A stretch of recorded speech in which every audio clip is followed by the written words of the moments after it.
We are S.E.R.T. We are here in Harrisonburg, Louisiana. We are in the law office of Mr. Jackie Owens. And we have Don Gilly with us. They are going to speak with us about the history of the Fort Hill battle back in 1863. Mr. Jackie, if I can start off with you. Certainly. What can you tell me about the battle that took place up here on Fort Hill? Not much. Tell us what you know.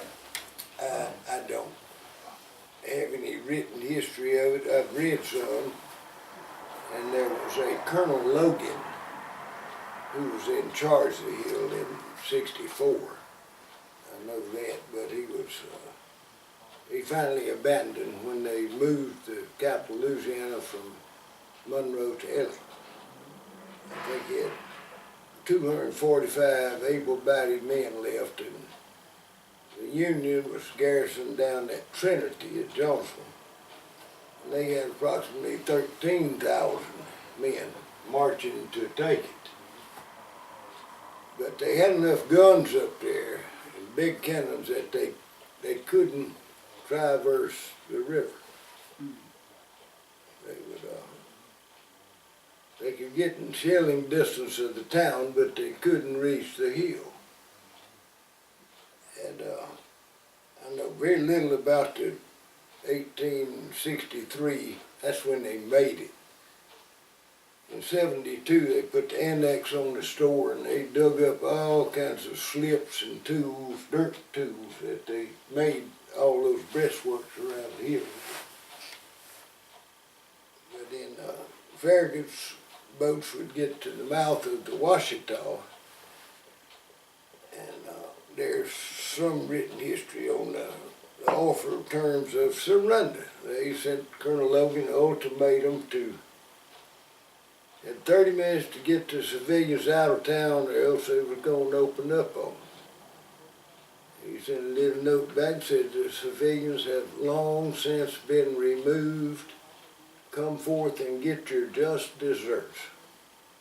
Of course, they didn't come because they couldn't reach the hill. And they had 4, 5, 8 inchers, didn't they? And They had a four, 10-incher. They had 4 32-pounders and had 4 6-pounders sitting on that hill. Yeah, they were.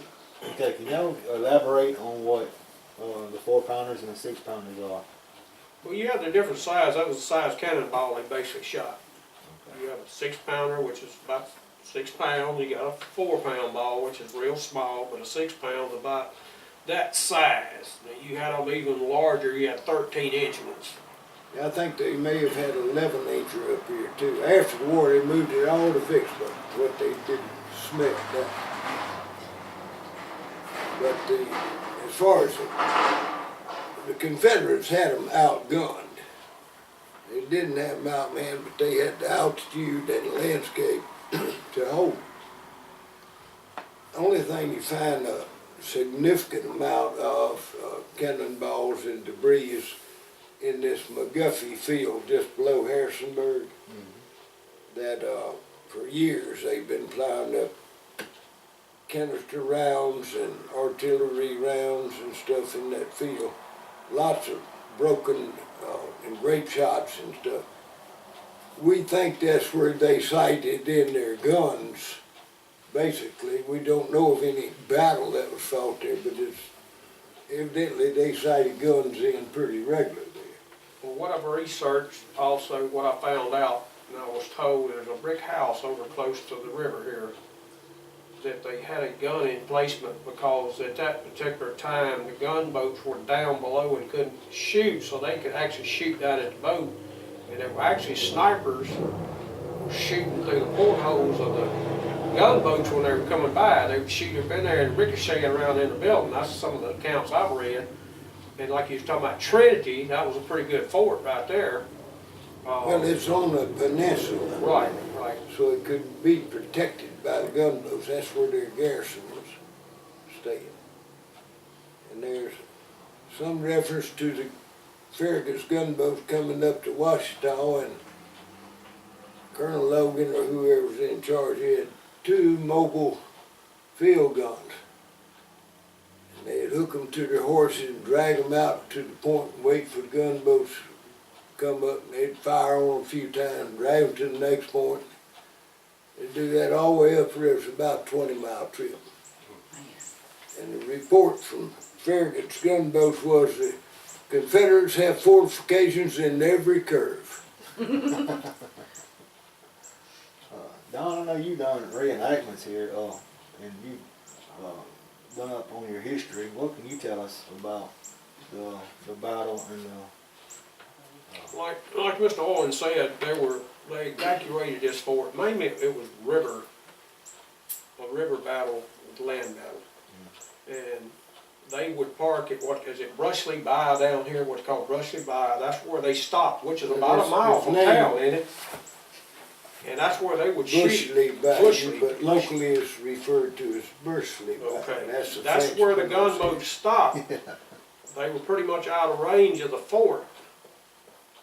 But fort wasn't out of range of them Mm-mm. at that point. That's as far north as they could go. That's right, because we were sitting up there with 32 pounders and those things would shoot over a mile easily and do some damage. And I do have a record. I got to go back and look. I can tell you how many rounds were fired in this fort between them. It was written up in the official records of the Union Confederate Army. And that's where I got a lot of my information. And from diaries, one was Walker's Texas Division came through here. They were from Texas. He was a cavalry group, and they stopped off here.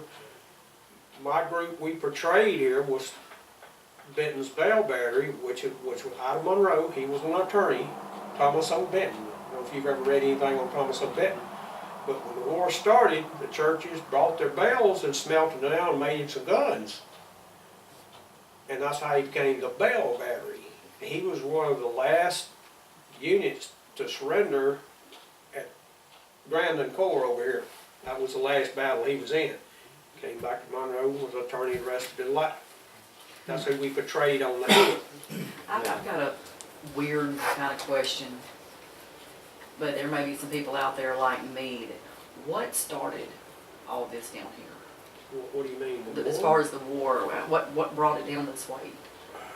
Well, we were protecting our land. It's like So it was- anybody, it you was protect your territory. land, your territory. Plus they were trying to tax our cotton. It wasn't so much slavery as it was the cotton. They were going to tax us heavily on cotton, because we were getting wealthy off of it in the South. And it wasn't oversold. But you can't shoot money. No. We had to depend on Europe for everything. That's right. England needed our cotton.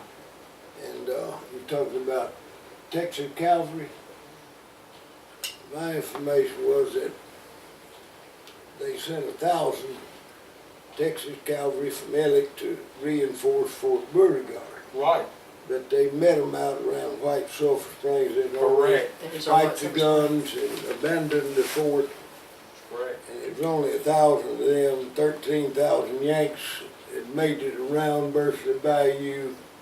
So they skirmished a little and went back to Ellick.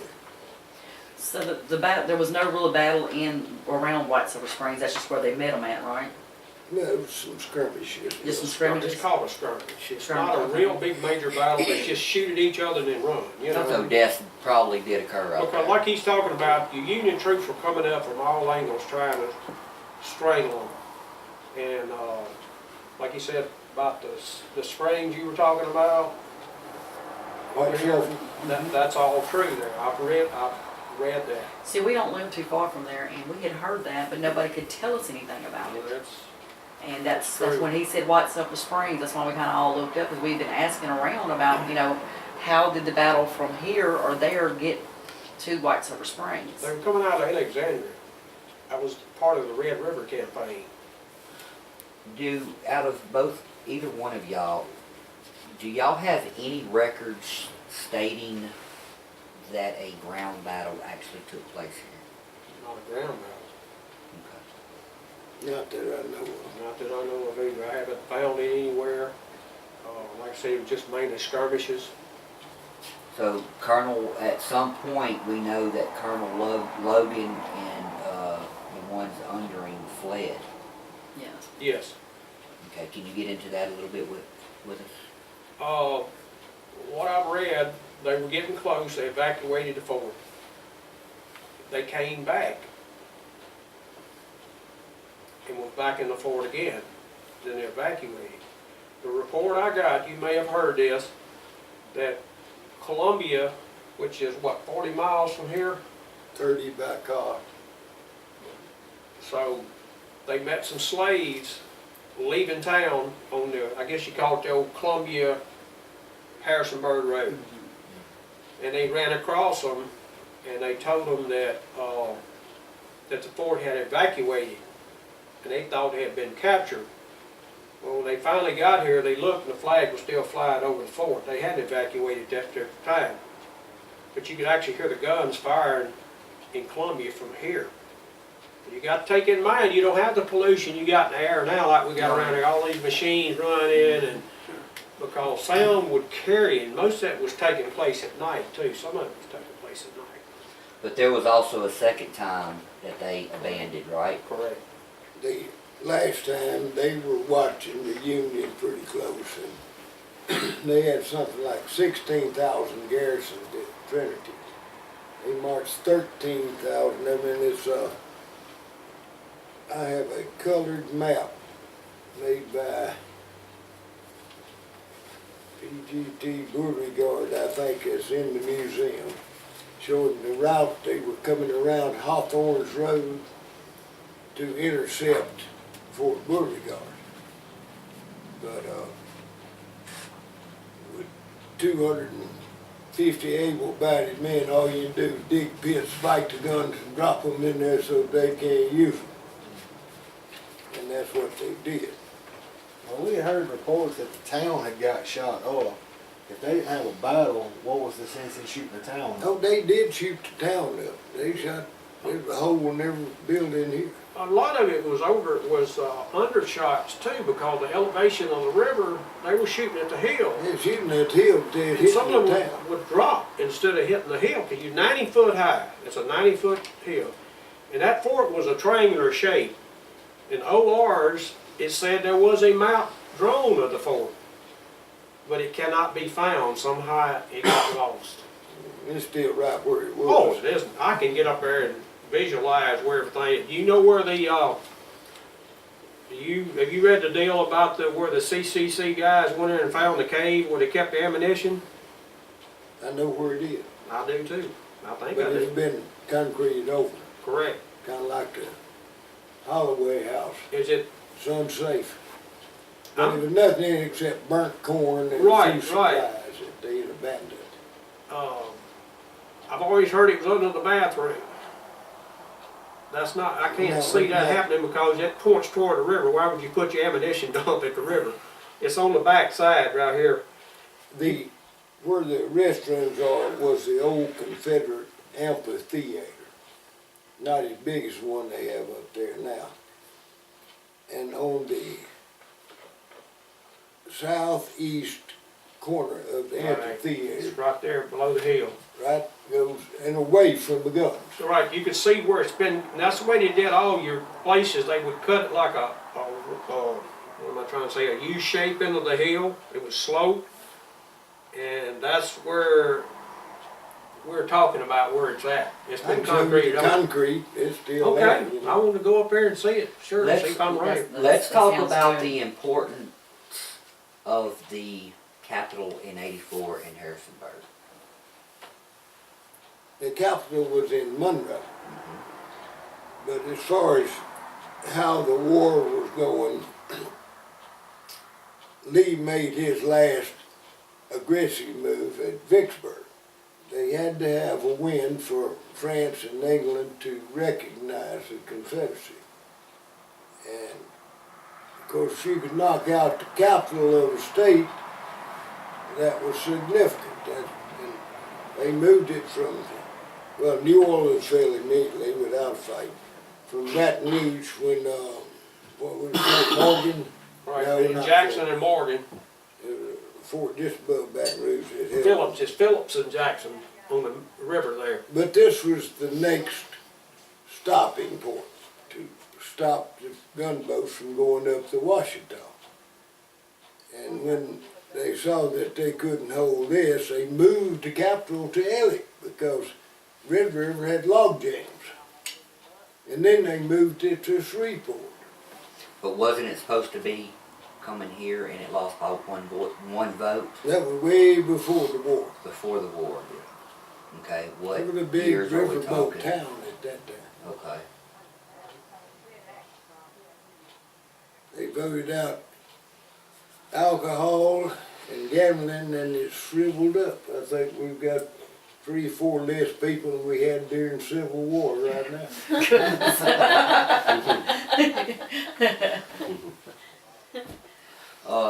Do either one of y'all have any important topics that y'all feel needs to be told, or that maybe somebody that thinks they know history about it that may be misinformed and might? Well, speaking of that, Mr. Gilly, didn't you come upon some things that wasn't in the libraries, and some things that wasn't listed here in Harrisonburg that you had brought Right, down? the only thing is, when I first came in and started doing a reenactment, Bobby gave me this on the fort. The bank put that little thing together about what took place here. Well, I went to digging into more into diaries, the official records of the Union Confederate Army, because everything was written down, it was published, like, starting like 1880s and went to 1890s up to 2. And they're real thick books. They give the account where the each officer was corresponding back and forth. And it'll tell you this is correspondence number such and such. You didn't have telegraph down here, to a sense. You didn't have phones, so it was all by carrier, like Pony Express. You sent a carrier out with your battle instruction. What am I supposed to do? It may take them 2 or 3 days to get back. You just sit there waiting. That's a long time to wait for Well, correspondence. you're 100 miles away, you know, or 200 miles. When you get shot at. If all that shooting and scrimmaging was going on, you know that people had to have lost their lives. Why wasn't it documented? Well, you got to remember they were fighting all over the South. This wasn't just a local thing. There were 2 big armies, and they were formidable. We had less troops, but otherwise we were formidable. Here's a letter from Colonel Logan dated September the 6th, 1863, and it just refers to Captain. It says, Natchitoches Road, 40 miles from Alexandria, Rapides Parish, Louisiana. I wrote you last on the 2nd instant of Captain Purvis on the 3rd. Before day, the Yankees in very heavy force crossed the river at Trinity and engaged all the cavalry which I had taken away from the Tensas River lines and kept ready for the purpose of dispersing their advance. They fell back slowly before the overwhelming forces of the enemy advanced by the upper Trinity, otherwise called the Hawthorne Road. Colonel Randall with his brigade to reinforce me and take command as per order sent by General Taylor has been communicated with me several days, reaching the Brushley Bridge 10 days from the fort on the evening of the 3rd instant. I advised that if I discovered that the abolitionists were in heavy force to save what guns I could, and from a junction with him, he being destitute of cavalry and artillery and needed them.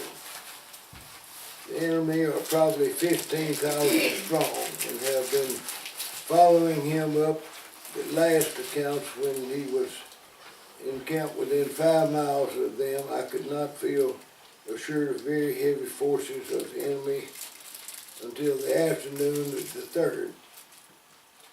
They had steadily but slowly succeeded in driving my cavalry not only to the junction of the Hawthorne Road with Alexandria and Harrisonburg at a point halfway between us and the other reinforcements on the road.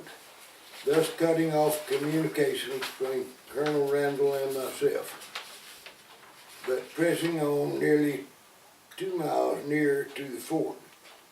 From desertion and sickness, having only about 40 men in garrison fit for duty, and they being much disheartened under the strain, I called a council of all the commissioned officers in the fort, and in accordance with their unanimous advice, gave a secret council on the 3rd. I determined to evacuate, save as many guns as possible, and by a rapid march attempting junction with Colonel Randall as suggested the previous day. And it goes on and on. Man, they But was in it's terrible shape. pretty good detail about what Yeah. went on. So from that right there, it's saying that it wasn't like 40 men trying to hold the fort. Basically. Able-bodied, man. They Able-bodied. probably had another Able-bodied. 100 they was having to take care of, you know. Yeah, Yeah. So, shot down. can you imagine 40 people, 40 able bodies trying to fend off like 1,000? Impossible. 15,000. Or 15,000. 15,000, okay, It's 40 people impossible. trying to fend off 15,000. They was in some bad shape.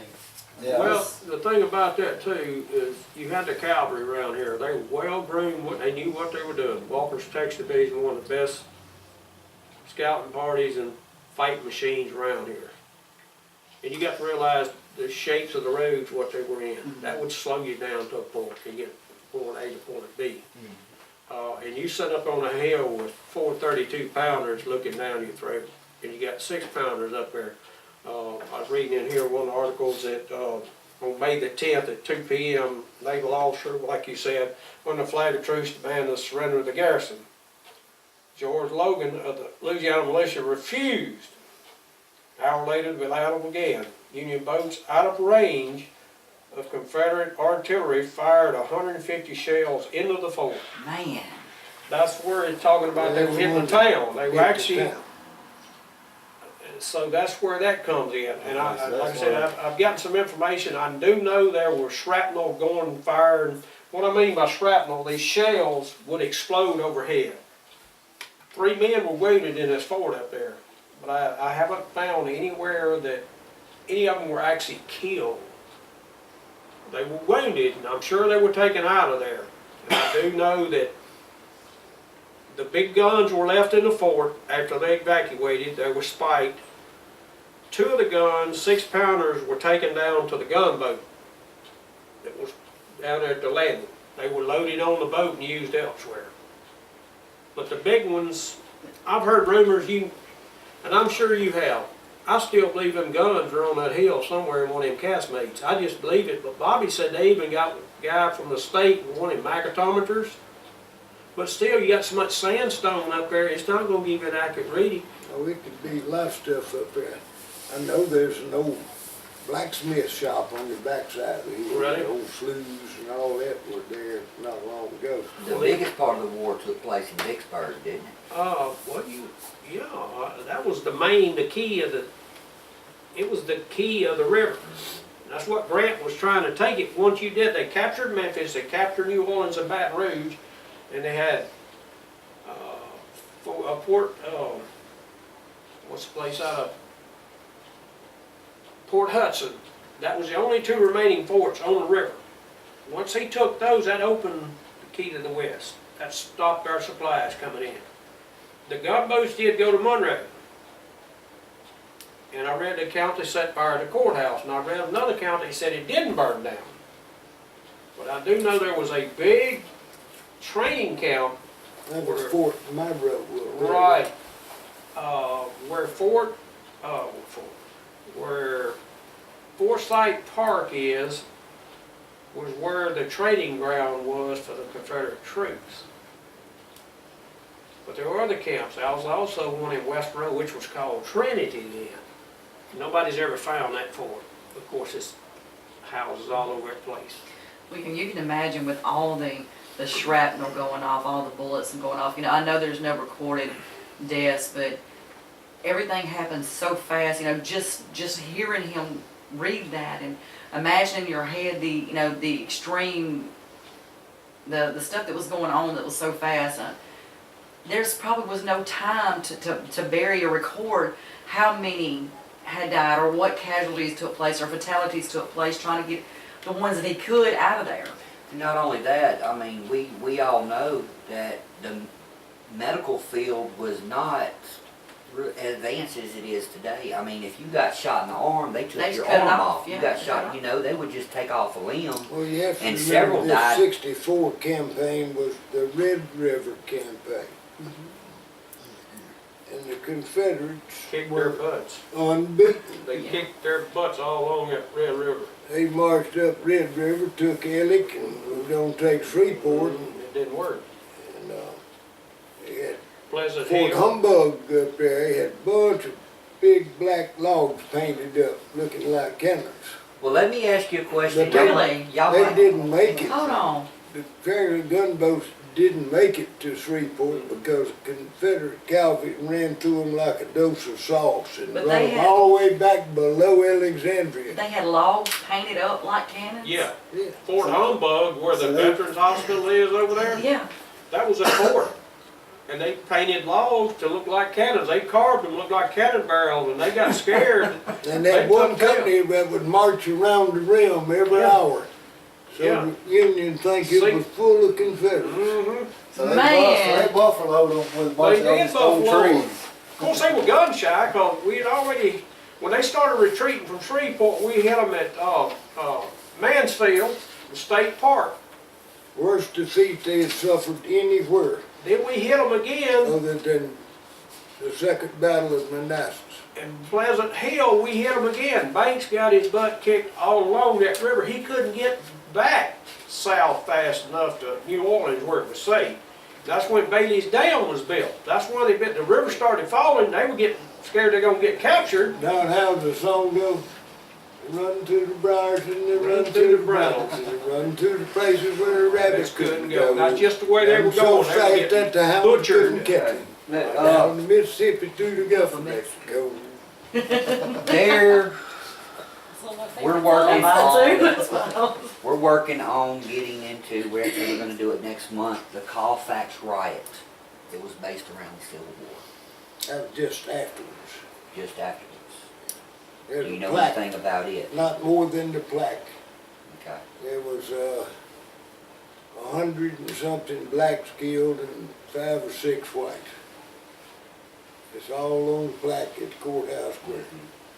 The blacks were actually trying to take over. They thought they were They was high right up. They there. were gonna take over the town when White Buck showed they wasn't gonna take over the town. No. Well, we've heard That's the both, history I got on. we've heard To get actually back both to sides, where but let's we're at go back to now. the Yeah, Harrisonburg. and we was just discuss trying to that. tie it into, No, it to what's doesn't, going on. no, it doesn't tie into this at all. Okay. That was That was, after the war. well, that's It 10 was years after. after the war, wasn't it? 10 years About 10 after? years after? No, it was only like 3 years after, 2 or 3 years after. It was pretty close. So getting back to here, on Jackie's desk, he's got some pamphlets on the museum, the Natural History Museum. And you were saying earlier that they have some artifacts from the war in there. Unfortunately, no, they did. They had a big display and we had a very limited space for the museum. So we took all the Civil War suits and letters and They disappeared. rifles and they put them up top the courthouse leaked, so it gutted it and threw it all away. Didn't tell us a Man. thing. Good Lord. Talking about uniforms, can you explain what's behind you right there? Not really. All I know is my daughter found them a little note in it that I was in charge of some section or some patrol. That was when I was a spec 2 or something.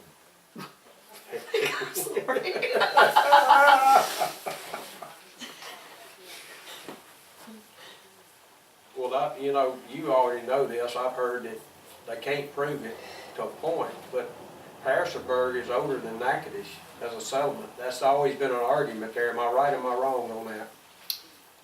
In 1976, I believe it was, bicentennial, Right. it had been bicentennial. the Rotary Club commissioned me to research the antiquity of Harrisonburg because they had some money that the legislature was going to dole out for the oldest town in the Louisiana Purchase. And Harrisonburg and Natchitoches were competing for it. The problem is, Harrisonburg's always been here. I found in Calhoun's Historical Quarterlies the earliest reference to Canadian settlers coming up the Lower Washita in 1699 and settling at Pine Hill. And that's the first Pine Hill. And then St. Denis, the one that left the garrison of troops at Natchitoches in 1714, he came back with some settlers in 1718. They married to 1714.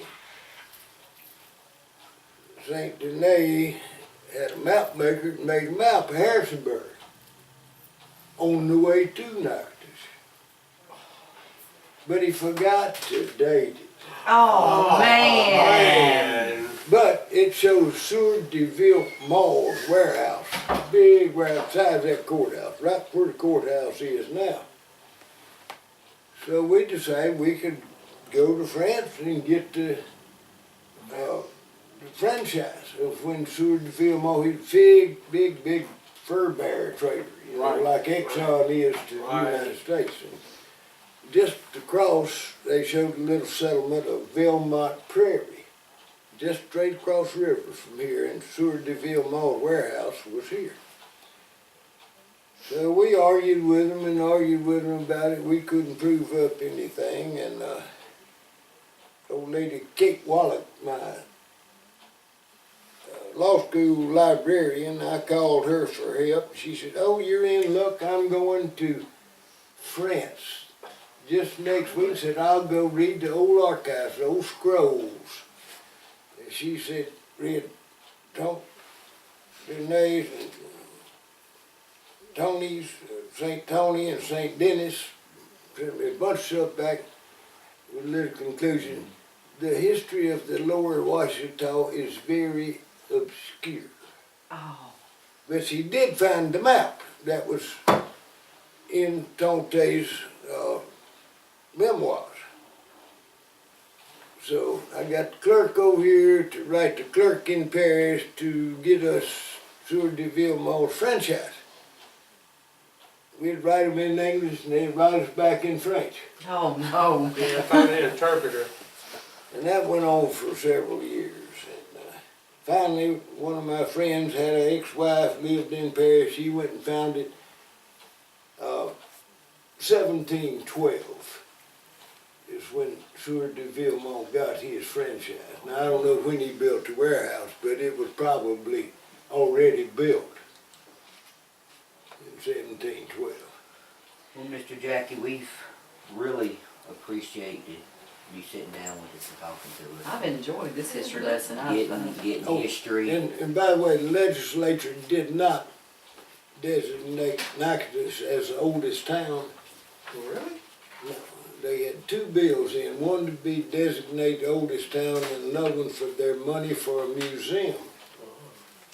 So we didn't oppose the money for the museum if they would withdraw their motion to be the oldest town in the Louisiana Purchase. So as far as I know, that's status quo. That's where we are. When you look at So the it was brochure, never they're proved saying they're the either one. oldest in Louisiana. If you look at it. Man. And actually, we proved that wrong because Poverty Point is the oldest in Louisiana. But we, White man settlement. We talk about white man. Indians been here I mean- forever. He's a white man. we appreciate you sitting down and talking to us. You know we've got a lot to do. We're going to do in town today.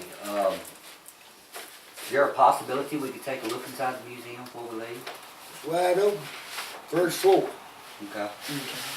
And not a lot of upkeep. Well, they let us in there with cameras. Yeah, it's the hallways. Okay. It's just up and down hallways. It's just a few artifacts or a few little colored pictures and Okay. oddballs. Well, it used to be bigger, 'cause I know when I first come in here in the 80s, it was a much bigger museum then, it had a lot of stuff in there. Tonight, we're going to be flying the original battle flag on Fort Hill. You'll see the original battle flag in the museum of Quezon Ridge. Okay. Thank you, gentlemen. Yeah, Are we gonna wrap this up? Appreciate it. Well, I wish I had more information, but Hey, Oh, that we've was- enjoyed it. That was awesome. Right there. That was enough. Appreciate you I'll doing get you this some also. pork and squirrel and rice. Yeah.